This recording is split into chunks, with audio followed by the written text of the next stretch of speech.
Herráez, que estamos esperando ya que podamos visualizarla. Ok. Buenos días, Jimena, ¿cómo está? ¿Me escucha? Buenos días, Nelson. Buenos días a todos. Muchísimas gracias. Qué Sí, bien, ahí te está con escucho claro. nosotros, mis queridos amigos, ya en vivo y en directo, Jimena Ron Herráez, abogada constitucionalista. Qué gusto tenerla, Jimena, aquí con nosotros. Realmente espero que no sea la primera ni la última, porque hace falta también tener voces femeninas hablando de estas cosas importantes. Yo le digo a la producción, por favor, búsqueme, o sea, no puede ser, solo varón, varón, no puede ser, no puede ser. ¿Sí o no, Jimena?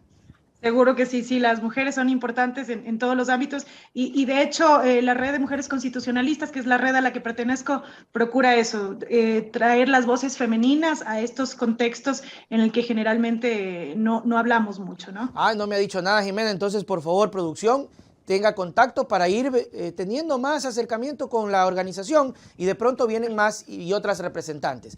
Jimena, Segurísimo.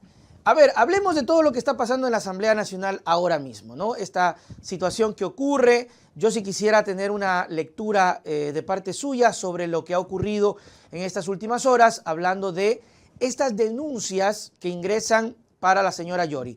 Mi pregunta es, ¿tenía que haber existido este primer paso? Es decir, poner las denuncias, ingresar por gestión documental, o el paso que querían hacer en el pleno del cambio del orden del día para hacer la comisión era la correcta. ¿Cuál era el paso ahí? Bueno, hay un procedimiento claramente establecido en la Ley Orgánica de la Función Legislativa, Nelson, y es un procedimiento para destitución de autoridades, Ok. entre las que se incluye a la presidenta de la Asamblea Nacional. Este procedimiento involucra la presentación de una denuncia, ¿no es cierto? Y que esa denuncia sea además calificada por el CAL, que es justamente lo que está pasando en este momento, y que después de la calificación, si es que cumple con los requisitos, se cree una comisión multipartidista que va a sustanciar el proceso y luego ya va a decidir el pleno. Ese es el proceso, el procedimiento que se encuentra en la ley. Ahora, lo que quiso hacer la Asamblea Nacional tampoco está tan errado. Ok. ¿Por qué? Porque después de todo la Asamblea Nacional es el pleno de la Asamblea Nacional es el órgano máximo del legislativo, ¿no es cierto? Entonces, como órgano máximo sí va a poder tomar decisiones.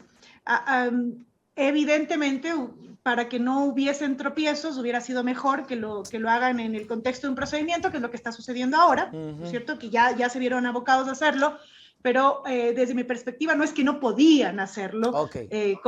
como inicialmente, porque siendo el máximo órgano puede tomar esas Dentro decisiones. de sus atribuciones, me imagino que está en la Asamblea eso. Por su, lo que pasa es que es el máximo órgano y el máximo órgano puede decidir, Ok. ¿no? Él puede decidir en un momento específico, puede cambiar el orden del día, puede tomar una decisión en mayoría, ¿no? Si se cumple evidentemente los votos que requiere Eh, cada eh, decisión. Entonces, para tener clara la película, lo que Yori pelea y reclama es que se haga por el camino correcto. O sea, aquí está y tiene que ir por aquí. Entonces, como quieren hacer por la Asamblea, no les voy a dar chance. Correcto, correcto, correcto. Ese es Que más o menos. tampoco, que, tampoco, que tampoco es equivocado de parte de Yori, ¿no? Yori lo que está diciendo es, vamos a seguir el procedimiento que establece la ley. Claro, eso es bueno aclarar. Pero aquí viene otro asunto, Jimena. ¿Qué pasa con el tema del respaldo? ¿Qué pasa con una presidenta que, si bien tiene su razón de decir, bueno, hagan lo que quieran, pero por el órgano regular o con el procedimiento adecuado? ¿Qué pasa con ese respaldo? Yori ha venido perdiendo respaldo. ¿Qué ocurre ahí? ¿La actitud de Yori es la correcta, es decir, aferrarme, o la actitud de Yori debería ser, a ver, por el bien del país, por el bien de la Asamblea, no voy a perder mi curul, me regreso nomás a mi curul, no voy a perder mi sueldo, voy a ceder porque ya esto se está saliendo de control? ¿Cuál es la actitud que debería tener ahí ella? Bueno, yo creo que hay que mirar las cosas desde dos perspectivas, ¿no? La una es una perspectiva netamente jurídica, que es la perspectiva de sigamos el procedimiento, hagamos las cosas con el debido proceso y esto lo que hace nada más es ganar tiempo, Ok. ¿no es cierto? Pero también hay que analizarlo desde la perspectiva política porque estamos en la Asamblea Nacional y ese es el órgano político por excelencia. Y la presidenta necesita el respaldo político. No solamente porque eso le va a, digamos, le genera un poco de legitimidad a sus acciones, sino también porque ese respaldo político va a ser el que determine si se queda o no. Porque al fin y al cabo, la decisión de si se queda o no se queda como presidenta, corresponde al Pleno en votación. Entonces, ¿va a tener los votos para quedarse o para irse? Esa sería como la pregunta que ella tendría que hacerse. Yo sí creo que el respaldo político es sumamente importante en un cargo de esa trascendencia, y yo creo que Yori ya lo tiene perdido. Claro, es lo que se ve, lo que se dice, se ha perdido ese apoyo, pero hay quienes sostienen que de pronto hay todavía una fuerza política que la sostiene, que la quiere todavía tener ahí a Yori.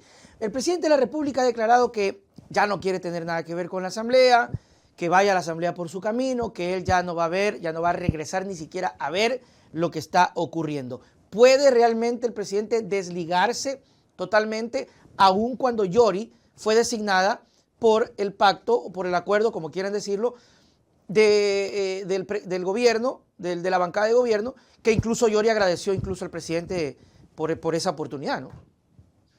Bueno, la decisión de quién preside la Asamblea Nacional es trascendental para el país.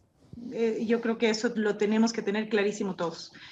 Quién preside la Asamblea Nacional no es una cuestión solamente de administración del órgano legislativo. Es una cuestión también de política como tal. Y eso nos afecta o de alguna forma impacta a todas, no solamente a la institución, sino a todas las funciones del Estado. A la función ejecutiva también en algún punto le va a influir de cierta manera. Yo creo que, y eso es algo que yo vengo insistiendo ya hace algún tiempo, y es que la separación entre el ejecutivo y el legislativo, el no te quiero ver, el no quiero conversar contigo, es algo que no se puede hacer. Que no se puede hacer. Entonces, no solamente por temas de trabajo, me parece que la presidencia también es importante que el Ejecutivo esté no inmiscuido, pero sí enterado de qué está pasando, ¿no es cierto? Pero también el trabajo que va a realizar el Ejecutivo y el Legislativo tiene que ser un trabajo armónico, no puede ser un trabajo que se rompa totalmente, ¿no? No digo sin tensiones, porque tensiones siempre hay, claro, pero no que se rompa de forma absoluta. Entonces esas declaraciones del presidente me llevan a otra consulta. ¿Hasta qué punto puede el presidente moverse sin necesidad de la Asamblea? Puede hacer muchas cosas sin necesidad de la Asamblea Nacional. El marco constitucional le faculta al presidente de la República para que genere varias acciones en el marco justamente del Plan Nacional de Desarrollo que tiene ya establecido, en función de decretos, de reglamentos y de políticas públicas. Pero van a haber temas que no va a poder hacer sin la Asamblea Nacional. Temas que se refieren a derechos sobre todo, y hay un ejemplo que me parece importante, y es el tema de las cárceles, Nelson, ¿no? ¿Qué es lo que está sucediendo ahora con la crisis carcelaria? Esta crisis carcelaria que solo se puede solucionar, y esto no lo digo yo, esto lo dijo la Comisión Interamericana de Derechos Humanos en su informe de febrero del 2022, y además salta la lógica, es un tema de un problema estructural que solo se va a poder solucionar con el trabajo conjunto de todas las funciones del Estado. Entonces, una función del Estado tratando de solucionar ella sola este problema estructural, así como el desempleo, así como la inseguridad, es imposible. Entonces, no podemos dejarle a la función ejecutiva sola con ese trabajo. Tiene que incluir en esa gestión a la Asamblea y también a la función judicial. Vean ustedes lo importante que es llevarse bien, ¿no? Tener armonía en ese trabajo, porque nosotros decíamos, bueno, sí, el presidente puede llevar a cabo algunos proyectos de política pública, que sí, los puede hacer, inversión, etcétera, etcétera, pero llegando al caso de ese punto que decía usted, Jimena, sobre la crisis carcelaria, ya es un asunto que incluso en algún punto yo decía, qué bonito sería ver al presidente, al presidente Yori, a los asambleístas, a los presidentes, todos unidos por una crisis que nos afecta, que es la inseguridad. Y eso no se logra, Jimena. ¿Qué pasa ahí? ¿Falló el presidente en sus primeros meses con Alexandra Vela al frente de la política, de la gestión de la política? Y hoy viene otro, no sé qué va a pasar con Jiménez, perdió tiempo. A ver, el escenario era complicado desde el inicio, ¿no? Era un escenario en el que desde que elegimos al presidente y a la asamblea, todos sabíamos que iba a haber una tensión ahí, ¿no es cierto? Porque pertenecían a fuerzas distintas y en la Asamblea Nacional iba a haber un bloque mayoritario de oposición. Entonces, yo creo que nadie se hizo la idea y por nadie, incluyo ahí también al Ejecutivo, de que iba a haber una relación romántica entre la Asamblea Nacional y el Ejecutivo. Eso era imposible. Entonces, yo sí creo que había que trabajar un poco desde esa perspectiva, desde voy a tener una relación tensa, bueno, ¿cómo hago para generar un diálogo, ¿no es cierto?, continuo, si bien no, insisto, una relación totalmente romántica, pero sí algo que les permita a los dos sacar cosas, ¿no?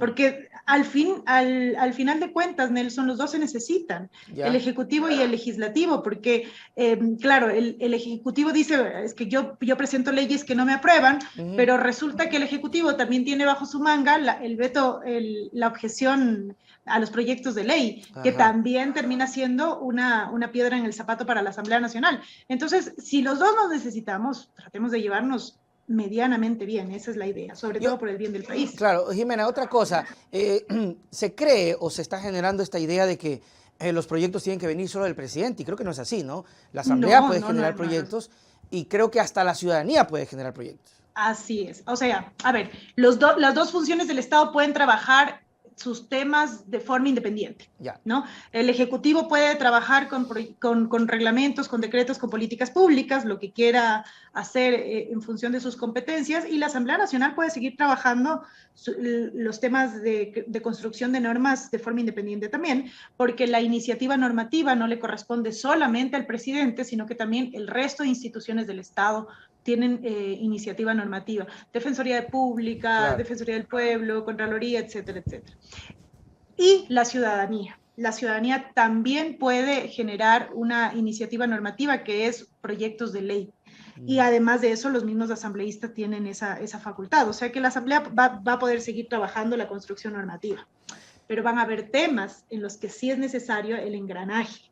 Claro, lo que usted decía, Jimena, la crisis carcelaria es un punto clave. Yo creo que, Jimena, ¿quién se va a oponer o qué asambleísta o qué función le va a decir al presidente nos negamos a una idea para salvar el tema de las cárceles y por ende la inseguridad? Yo creo que nadie, pero falta voluntad.